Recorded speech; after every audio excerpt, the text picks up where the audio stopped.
Welcome everyone. Morning news के session में आपका स्वागत है। देश के विभिन्न समाचार पत्रों में छाई हुई खबरें आपके सामने हैं और ये खबरें अपडेट रहने के लिए बहुत ही ज़रूरी हैं। तो शुरू करते हैं आज के समाचार पत्रों की मुख्य खबरें। 70 पार के बुजुर्गों को 5 लाख तक मुफ्त इलाज दिया जाएगा। प्रधानमंत्री नरेंद्र मोदी ने धन्वंतरि जयंती और 9वें आयुर्वेद दिवस पर देश के 70 वर्ष से अधिक के बुजुर्गों को मुफ्त इलाज की सुविधा दी है। आय के भेदभाव के बिना बुजुर्ग आयुष्मान योजना के दायरे में आएंगे और उन्हें 5 लाख तक का मुफ्त इलाज दिया जाएगा। 12,850 करोड़ की स्वास्थ्य योजनाओं की सौगात धन्वंतरि जयंती पर मिली है। जल निगम भर्ती घोटाले में बाहर हुए चयनितों को हाईकोर्ट ने किया है बहाल। वर्ष 2017 में उत्तर प्रदेश जल निगम में 853 पदों पर चयनित हुए थे जूनियर इंजीनियर व क्लर्क। उन पर कोई केस लग गया था जिस वजह से उनकी सेवा समाप्त कर दी गई थी। हाईकोर्ट ने जल निगम भर्ती घोटाले सामने आने के बाद निकाले गए जूनियर इंजीनियरों व क्लर्कों को बड़ी राहत दी है। कोर्ट ने CFSL जांच रिपोर्ट में दागी पाए गए 169 को छोड़कर शेष चयनित अभ्यर्थियों की सेवा को बहाल करने का आदेश दे दिया है। तो उनकी दिवाली तो अच्छे से मन गई। कॉलेज शिक्षा सेवा चयन आयोग को सीधे नहीं भेजेंगे अधियाचन। फैसला क्या लिया गया है? प्रदेश सरकार ने हाल ही में ऑनलाइन माध्यम से अधियाचन भेजने की व्यवस्था को अनिवार्य कर दिया है। यह व्यवस्था सीधी भर्ती संस्थानों पर लागू की गई है। नवगठित उत्तर प्रदेश शिक्षा सेवा चयन आयोग को भी ऑनलाइन माध्यम से अधियाचन भेजे जाएंगे, लेकिन ध्यान दें, कॉलेज सीधे आयोग को नहीं बल्कि उच्च शिक्षा निदेशालय के माध्यम से भेजेंगे। भर्ती में पारदर्शिता के लिए अधियाचन भेजने की त्रिस्तरीय व्यवस्था को लागू कर दिया गया है। अगली खबर है, JEE मेन 2025 में बदलेगा पैटर्न। सेक्शन बी में नहीं मिलेंगे विकल्प। एक से अधिक आवेदन देने पर नहीं दे पाएंगे परीक्षा। डिबार करने के साथ दर्ज होगा केस। नेशनल टेस्टिंग एजेंसी है NTA, इसने JEE मेन 2025 की परीक्षा पैटर्न में बदलाव किया है। इसमें सेक्शन बी में अब छात्रों को विकल्प नहीं मिलेंगे। कोरोना के कारण सेक्शन बी में 10 प्रश्न किए गए थे जिसमें से 5 को हल करना होता था, लेकिन अब सेक्शन बी में हर सब्जेक्ट में सिर्फ 5 ही प्रश्न होंगे और सभी का जवाब देना भी अनिवार्य हो गया है। आगे खबर है, बिहार पटना से छूटे 48,000 नियोजित शिक्षकों की काउंसलिंग छठ के बाद होगी। 9 नवंबर तक ही सही प्रमाण पत्र अपलोड करने का मौका दिया गया है। सभी DEO को भेजा गया है पत्र। सक्षमता परीक्षा उत्तीर्ण 48,000 शिक्षकों की काउंसलिंग छठ पूजा के बाद होगी। उसके पूर्व शिक्षा विभाग ने शिक्षकों को उनके नाम, आधार संख्या आदि में सुधार करने तथा प्रमाण पत्र को वेबसाइट पर अपलोड करने का समय दिया है। 3,366 शिक्षक काउंसलिंग के लिए उपस्थित नहीं हुए थे उस टाइम पे। नाम या आधार में सुधार के लिए 4 तक आवेदन कर सकेंगे। सक्षमता उत्तीर्ण जो परीक्षा है उस सक्षमता परीक्षा उत्तीर्ण शिक्षकों की संख्या 1.87 लाख है।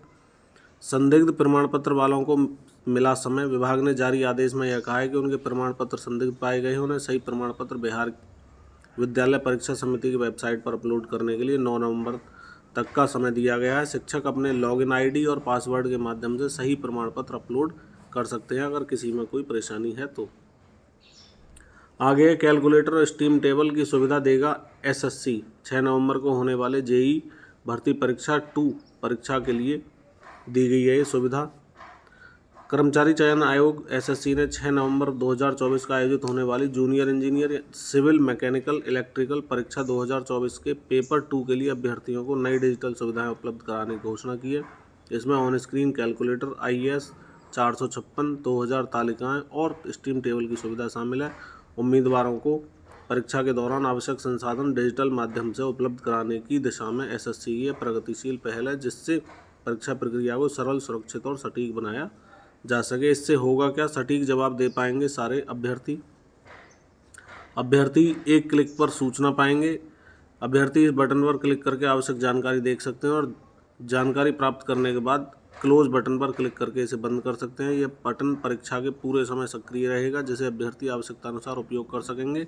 अभ्यर्थियों के लिए एक वैज्ञानिक कैलकुलेटर भी कंप्यूटर स्क्रीन पर उपलब्ध रहेगा। यह कैलकुलेटर स्क्रीन के बाईं ओर दिखेगा, जिसका उपयोग परीक्षा के दौरान अभ्यर्थी गणनाओं के लिए कर सकते हैं। ये सुविधा परीक्षा के पूरे समय के लिए उपलब्ध रहेगी। है प्रावधान केवल पेपर 2 के लिए ही लागू होगा। SSC ने यह भी स्पष्ट किया कि कोई भौतिक यानी फिजिकल कैलकुलेटर या तालिका परीक्षा केंद्र में ले जाने की अनुमति नहीं होगी, ये वहीं पर ही सुविधा मिलेगी परीक्षा केंद्र पर। भारत की स्मृति विजय क्रिकेट से, वुमेन क्रिकेट से अच्छी खबर आई है। तो दिवाली की पर बहुत अच्छी सूचना है, ये इन्फॉर्मेशन है खेल प्रेमियों के लिए, सभी भारतीयों के लिए। भारत ने न्यूजीलैंड को 6 विकेट से हराकर सीरीज पर कब्जा कर लिया है। इंडिया में घटेंगी कैंसर रोधी दवाओं की कीमतें। कैंसर की दवाओं की कीमतें बहुत हैं अभी, तो उन पर राहत देने की बात की जा रही है। एनपीपीए ने दवा कंपनियों को ज्ञापन जारी करके निर्देश दे दिए हैं। कैंसर के इलाज को सस्ता और सुलभ बनाने के उद्देश्य से केंद्र सरकार ने 3 प्रमुख कैंसर रोधी दवाओं पर कस्टम ड्यूटी और जीएसटी में छूट दे दी है। रसायन और उर्वरक मंत्रालय ने जानकारी दी है कि इस फैसले के बाद मरीजों को इन दवाओं की कीमतों में कमी का लाभ मिलेगा और सरकार की इस पहल का मकसद जीवन रक्षक दवाओं की किफ़ायती उपलब्धता सुनिश्चित करना है। आगे खबर है, सोने चांदी में निवेश करने वाले हो चुके हैं मालामाल। 45 साल में सोने और चांदी ने 2024 में सबसे ज़्यादा बढ़त का रिकॉर्ड बनाया है। 40% के करीब चांदी बढ़ चुकी है पिछले धनतेरस से और अब तक, और सोने ने 4.5 दशक का रिकॉर्ड तोड़ दिया है। पिछले साल धनतेरस पर 10 नवंबर को बात कर रहे हैं, सोने की कीमत 61,000 रुपये प्रति 10 ग्राम के आसपास थी। अब 28 अक्टूबर तक कीमत जो है 81,100 रुपये हो गई है। इस साल सोने की कीमतें 31.33% से अधिक का उछाल पाकर आगे हैं। इसी तरह चांदी का भाव पिछले धनतेरस पर 70,000 रुपये था प्रति किलो के हिसाब से, लेकिन 2024 तक 73,000 रुपये तक पहुँच गया। बीते 10 माह में कीमत ये 1 लाख पर पहुँच चुकी है। आगे खबर है, डीएलएड कराकर शिक्षक बनाए जाएंगे 16,000 मृतक आश्रित। इनकी तो दिवाली पर बल्ले बल्ले हो चुकी है। 2003 में शासन ने दिए थे नीति बनाने के निर्देश, विभाग ने मांगा रिमाइंडर। योग्यता अनुसार कार्य मिलना चाहिए। युवा इसलिए भी सरकारी नौकरी करना चाहते हैं कि यहाँ स्थायित्व है, सामाजिक और आर्थिक सुरक्षा है। प्राइवेट सेक्टर में अभी भी विदेशों की तरह ना होकर शोषण पर आधारित है। मृतक आश्रित ऐसे युवा शिक्षक होने की अर्हता रखते हैं तो उनके साथ न्याय होना चाहिए। ब्रजेश मिश्र हैं प्राथमिक शिक्षक संघ के पदाधिकारी, उनकी ये मांग है, उनका कहना है। सरकारी स्कूलों में मृतक आश्रित कोटे से भर्ती उच्च शिक्षित परिचारकों को डीएलएड और टीईटी कराकर शिक्षक बनाया जाएगा। 2023 को दिए गए निर्देशों में अधिकारियों ने ढिलाई बरती। अब शासन ने 27 सितंबर को एक रिमाइंडर भेज दिया है। दीपोत्सव के दिए बिछाने में भी अयोध्या वासियों ने रिकॉर्ड बना दिया है। आपको पता है दिवाली का समय चल रहा है, तो इस दिवाली के मद्देनज़र 30,000 स्वयंसेवकों ने 100 घंटे में 55 घाटों पर बिछाए 28 लाख दिए। 22 समितियों, 55 घाट प्रभारियों और 300 से अधिक शिक्षकों का भी रहा है योगदान। इसमें जो गिनती होगी जलते हुए दियों की होगी कि दिए जल कितने रहे हैं। और दीपोत्सव पर हरे रंग की पोशाक में दर्शन देंगे रामलला। राम की उपस्थिति में होने जा रहे पहले दीपोत्सव में विश्व रिकॉर्ड बनने के पहले ही डॉक्टर राम मनोहर लोहिया अवध विश्वविद्यालय के स्वयंसेवकों और शिक्षकों ने कुलपति प्रोफेसर प्रतिभा गोयल के मार्गदर्शन में एक और रिकॉर्ड बना दिया। 30,000 स्वयंसेवकों ने 4 दिन में महज 100 घंटे में 55 घाटों पर 28 लाख दिए बिछा दिए हैं। सर्वोदय विद्यालयों में रखे जाएंगे सेवानिवृत्त शिक्षक। अब देख लें क्या टाइम आ गया है। समाज कल्याण और जनजातीय विकास विभाग की ओर से संचालित जयप्रकाश नारायण सर्वोदय विद्यालयों की संख्या 94,000 से बढ़कर 100 हो गई है। इन विद्यालयों में भर्ती प्रक्रिया जो है शुरू हो चुकी है। 94 से बढ़कर 100 हो गई विद्यालयों की संख्या। सेवानिवृत्त शिक्षक जो हैं 570 की भर्ती प्रक्रिया शुरू हो गई है। इन शिक्षकों में जो टीजीटी यानी प्रशिक्षित स्नातक शिक्षक हैं, कक्षा 6 से 10 तक पढ़ाते हैं, उनके लिए मानदेय 34,125 रुपये रहेगा। और पीजीटी के लिए जो 11-12 को पढ़ाते हैं 35,700 उनका मानदेय तय किया गया है। इतनी बेरोजगारी के बाद भी जो सेवानिवृत्त हैं उनसे ही काम लिया जा रहा है। कहीं ना कहीं सोचने की ज़रूरत है। हाई स्कूल की कॉपियां जांचने का पारिश्रमिक 3 और इंटर का 2 रुपये प्रति कॉपी बढ़ा। ये यूपी बोर्ड से अच्छी खबर आई है।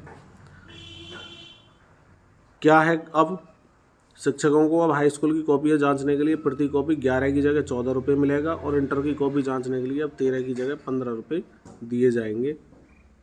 शासन की ओर से पुनरीक्षित की गई दरों के अनुसार प्रयोगात्मक परीक्षा के लिए 8 रुपये प्रति छात्र की जगह पर अब 10 रुपये प्रति छात्र। कक्ष निरीक्षक की को प्रति पाली 96 की जगह पर अब 100 रुपये देने की बात आ रही है। कक्ष निरीक्षक के लिए 60 रुपये प्रतिदिन की जगह 75 रुपये और परीक्षा केंद्र संबंधी व्यय के लिए केंद्र व्यवस्थापक को 80 रुपये प्रति पाली की जगह 100 रुपये दिए जाएंगे। इसी तरह अतिरिक्त केंद्र व्यवस्थापक को 53 रुपये प्रति पाली की जगह पर 60 रुपये और लिपिक को 33 रुपये प्रति पाली की जगह 40 रुपये दिए जाएंगे। तो बढ़ोतरी तो हुई है लेकिन कम हुई है, वो अलग बात है।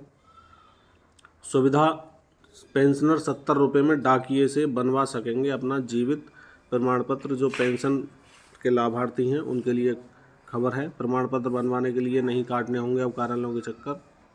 पोस्ट इन्फो ऐप और पोर्टल के जरिए भी ले सकते हैं इस योजना का लाभ। पेंशनरों को अब जीवित प्रमाण पत्र बनवाने के लिए कार्यालयों के चक्कर नहीं काटने होंगे। डाक विभाग ने पेंशनरों के लिए विशेष व्यवस्था शुरू की है। इसके तहत वे घर बैठे ही जीवित प्रमाण पत्र बनवा लेंगे। इसके लिए उन्हें बस अपने नज़दीकी डाकघर से संपर्क करना होगा।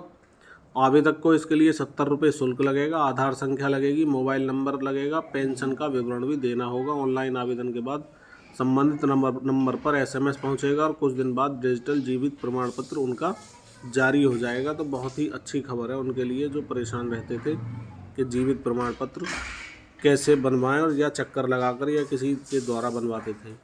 NHM उत्तर प्रदेश में संभावनाएं आ गई हैं। सामुदायिक स्वास्थ्य अधिकारी के पदों पर रिक्तियां हैं। 7401 पद हैं।